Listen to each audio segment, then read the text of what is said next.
ఓటర్ల జాబితా ప్రత్యేక సమగ్ర సవరణ ఎస్ఐఆర్ ప్రక్రియలో భాగంగా తమిళనాడులో 97,37,832 మంది ఓటర్ల పేర్లను తొలగించినట్లు ఆ రాష్ట్ర ప్రధాన ఎన్నికల అధికారి అర్చనా పట్నాయక్ తెలిపారు. తమిళనాడు ఓటర్ల ముసాయిదా జాబితాను ఆమె శుక్రవారం విడుదల చేశారు.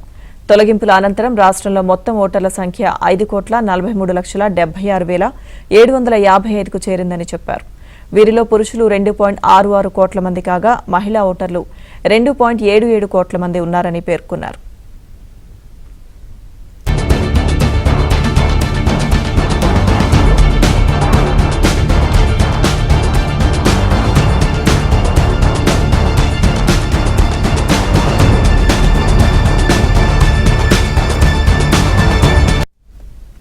ఎస్ఐఆర్ చేపట్టడానికి ముందు రాష్ట్రంలో ఓటర్ల సంఖ్య దాదాపు 6.41 కోట్లు అని చెప్పారు.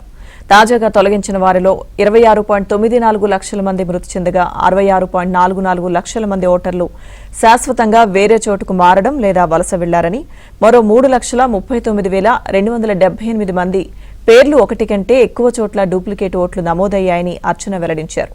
కాగా గుజరాత్లో ఓటర్ల ముసాయిదా జాబితాను కూడా ఈసీ శుక్రవారం విడుదల చేసింది. ఆ రాష్ట్రంలో సర్ ప్రక్రియ అనంతరం వేర్వేరు కారణాలతో 73.73 లక్షల మందికి పైగా ఓటర్ల పేర్లను తొలగించినట్లు పేర్కొంది.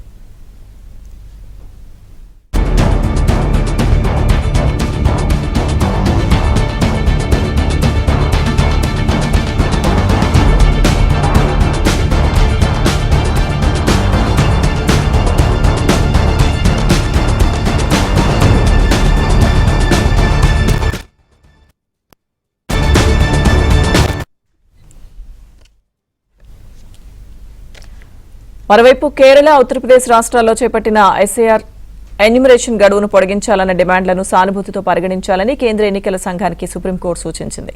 ఈ వ్యవహారంపై నెల 31లోగా నిర్ణయం తీసుకోవాలని కోరింది. పిటిషనర్లకు గడువు కోరే స్వేచ్ఛ ఉంది. క్షేత్రస్థాయిలో వాస్తవాలను పరిగణలోకి తీసుకుని పిటిషనర్ల అభ్యర్థనను సానుభూతితో పరిశీలించండి అని ధర్మాసనం సూచించింది. ఈసీ తరపున హాజరైన సీనియర్ అడ్వకేట్ రాకేష్ ద్వివేది స్పందిస్తూ సర్ నిర్వహిస్తున్న రాష్ట్రాల్లోని పరిస్థితులను ఈసీ పరిశీలిస్తోందని, అవసరమైన చోట ఇప్పటికే గడువును పొడిగించిందని తెలిపారు.